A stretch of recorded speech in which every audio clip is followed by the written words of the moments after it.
Hey all, just me again. I'm back here with another Movies I Like segment today. So you all know the formula of it, so let's get on and have a look at these movies. Okay, the first one I want to bring up today is the first Sherlock Holmes movie, released a couple of years ago now. Why I love it? It is a great, well thought out action movie. The chemistry and acting between the two leads, Robert Downey Jr. and Jude Law, was superb. They made a great comic double act, and Robert Downey Jr. as Sherlock Holmes was very well done.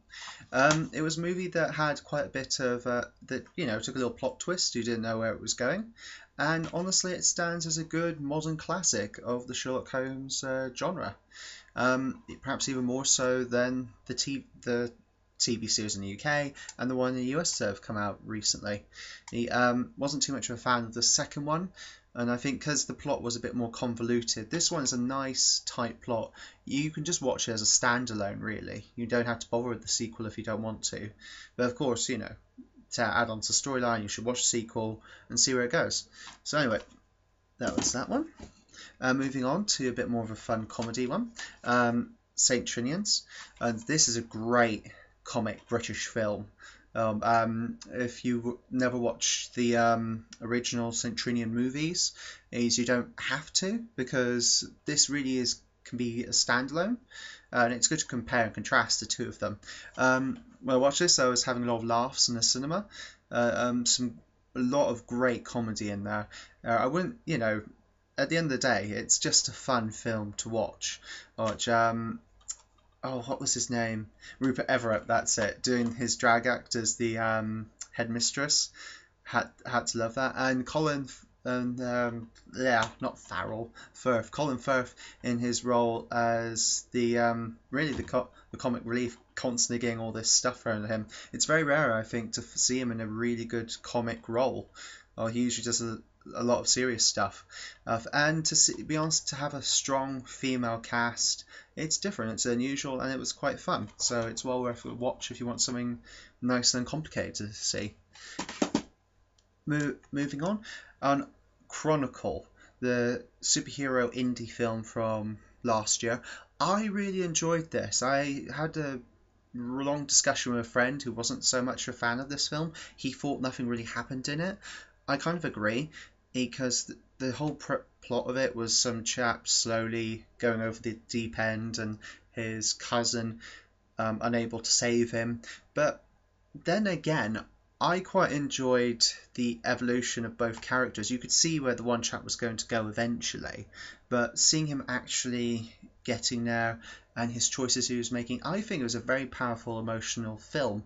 And the fight scene at the end between the two guys and their superpowers is very well done. It's it's what you'd actually see in real life if two chaps with the same sort of abilities were going full out against each other.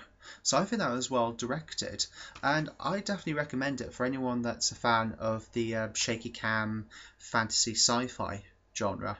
Quite thought-provoking, and definitely well worth a sequel if they manage to actually do one. Moving on to a bit of a more nonsensical one, back to comedy again, but even more so, more family friendly. Muppets The Wizard of Oz. Now, sometimes I just want to watch a movie that I don't have to think about, a movie that is just camp, it's fun, and you don't have to sit down all the time and watch really serious or sensible stuff. Sometimes you just want to wind, especially, if you're working full time like I do, most days of the week. Sometimes you want to come home and relax, and this is definitely a good movie to relax. I was quite surprised. There's a lot of adult innuendo in this movie. I mean, they mentioned not Wild Girls. What is it? The well-known pornographic brand in America of party girls and stuff. They mentioned that in the movie, and a lot of other adult innuendos that you wouldn't normally see. But at the same time, it's the sort of thing that goes over kids' heads. So for pure fun, for which you could show your kids, but as an adult you could still laugh at the references and such, the tongue-in-cheek. Muppets The Wizard of Oz is definitely good. It has a couple of twists on the original tale as well, Also, you don't necessarily need to be a fan of either the Muppets or the Wizard of Oz to watch and enjoy this. And moving on to the last one, it's a bit of a classic. I think it's no surprise that it would end up on my personal likes. The first volume of Kill Bill. The first time I watched this, I was a bit shocked, to be honest, about like her action when she was in the hospital. She ripped that guy's tongue out with her teeth. The bloodbath in the Chinese, party establishment, and with all the limbs flying everywhere, blood tsunami. But then I rewatched it. I was prepared for the gore and everything. And I really liked it. Such a tale of revenge. I've watched both of the films. This one, which is a more oriental theme. The second one, which is a western cowboy setting. I do prefer this one, just because it seems a bit more together, more of a coherent plot. You're slowly learning about what happened to her and such, and why she's on this quest for revenge. It's rare to see a quest for revenge that actually has a lot of thought into it. There is, there's a number of points that you could go over. Why the hell Bill went so crazy as to want to kill her and, ruin things for her.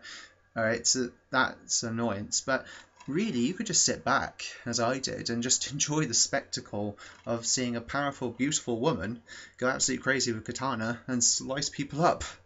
You could either get in for the thought of the film, or get in it just to watch a really well choreographed action scene. That scene in the Asian Entertainment House again, that is now legendary, isn't it? And when you get a film that has such a legendary scene, such a legendary character and such, you know that you've done a good film at the end of the day. So yeah, that was my 5 films that I liked today that I recommend for you. I chose a bit of a different spread today because I like to choose films that you can watch in different situations for different times.